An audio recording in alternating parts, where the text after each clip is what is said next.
So this whole book is not only about love, it's also about Jewish identity. And here you have these two people, the one is Jew, and he becomes a guy who is ashamed to be a Jew. And then we have this other one, Julian Treslov, who does everything to become a Jew. And it's very funny already on page 14, where you have the big catastrophe. He is attacked by a woman, and he imagines that she says something to him like, oh, June, Jude, or was it Jew? It's not very clear what she said, but anyway, he thinks that it was a kind of anti-Semite attack to him, but he's not a Jew, and that's where the whole story the whole story starts with. I like the idea of somebody being attacked and being what he thinks is the object of an anti-Semitic attack when he's not Semitic. I mean, you're going to have a good anti-Semitic attack. That's the kind of one you want. And I like the joke too. I like the idea of Jews, ashamed Jews, leaving Judaism, mainly because they don't like what's happening in the Middle East. And there's a lot of this happening. Jews are coming out of being Jewish. And I like the idea of Jews coming out of being Jewish while a non-Jew is going into that. I like the idea of the cross in the middle like that. I thought there was a great deal of comic possibility in that. And then some really savage possibilities in that too. About people who just will not hold on to their identity. But how was it for you to write from this non-Jew perspective on Judaism? Easy, because people have always said, how can you... We can understand how you can write about Jews and things, but how can you, a Jew, write about what it's like to be a non-Jew wanting to be Jewish? Easy. Because I am a Jew wondering what it was like to be Jewish. I didn't know what being...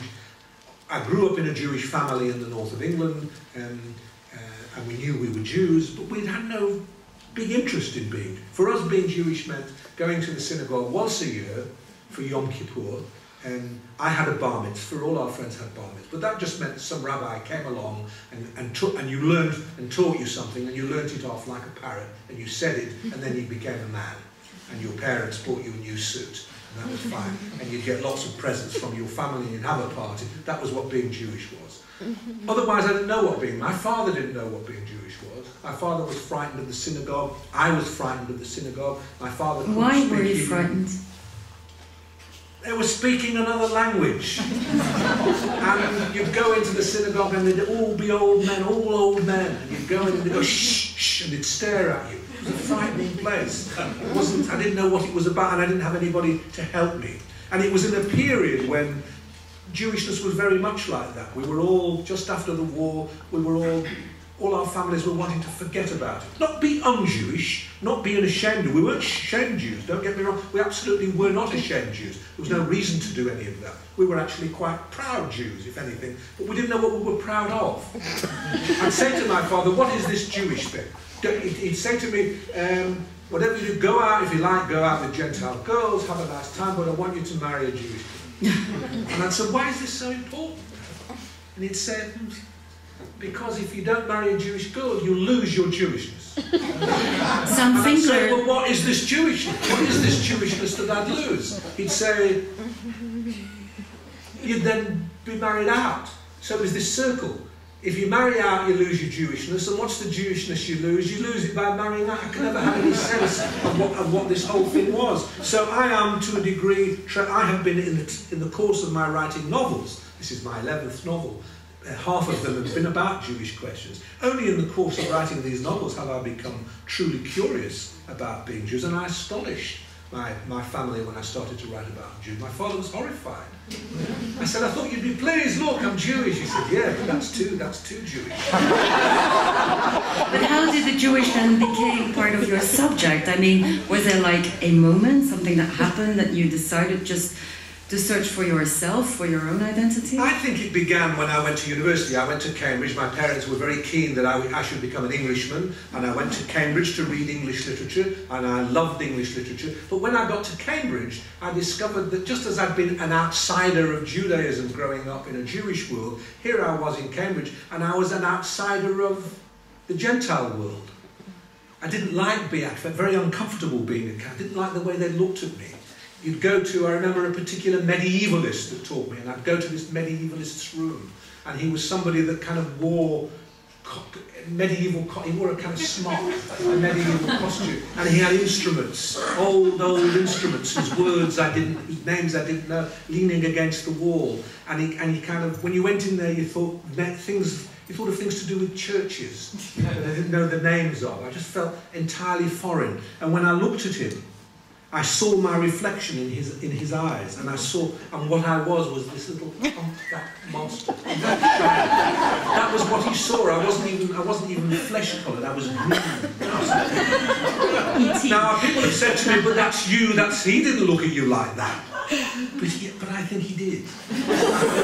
and I then spent 3 years. This is what Julian Treslov would say. Well, exactly. Well, exactly. How do I know about Julian Treslov? It is you. Because I've been. Well, of course. Of course, but there's no objective truth about it. Did he or did he not see me the way I was? And did he only see me as a humpback green Shylock? Because I felt a humpback green Shylock. But why did I feel that? Because he made me feel that. The English can be very persuasive in this way.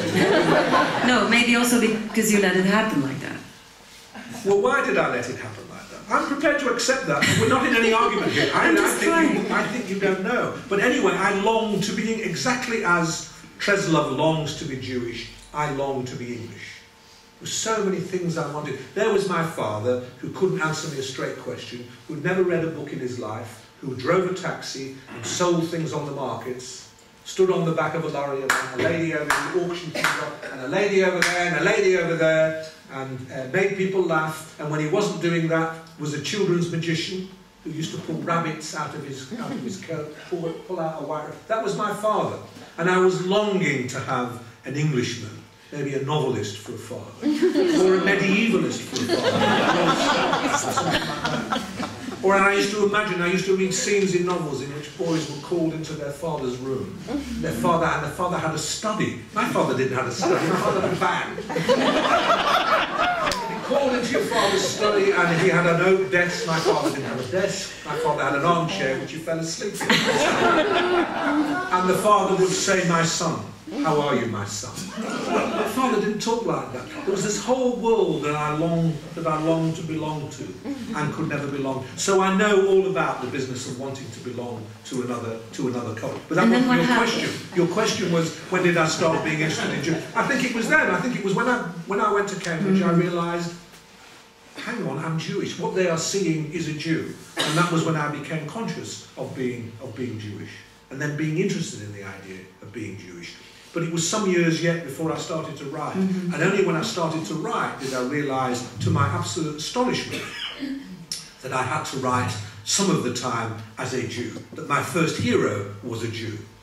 I didn't know he was going to be a Jew, but it didn't work unless I made him a Jew. And I realised that was what I wanted to do. That was how I wanted to describe the world as someone who felt on the outside of the world, but didn't feel on the inside of anything. And then what happened to you? Did you become more a Jew or more like just a UK citizen? Well, I guess after university. Well, I didn't become an orthodox practicing Jew. I became an academic. And I went around the world teaching English literature, and I never talked about being Jewish for a long time. I was thinking about it though. And I just became, was I a UK citizen? I became an English literature man. And I'm still, to a degree, an English literature man. I'm a conventional English literature man. I'll say this before you get the chance to say it. I used to be called, when I first published novels, I used to be called the English Philip Roth. And I got fed up of being called the English Philip Roth. And one day, in a group just like this, I said, I'm not the English Philip Roth, I am actually the Jewish Jane Austen. And that then became what I was referred to. I was the Jewish Jane Austen. And an American writer came to hear me speak once, and he said, I've just read one of your books. You're not the English Philip Roth, and you're not the Jewish Jane Austen. You are the love child of Philip Roth and Jane Austen.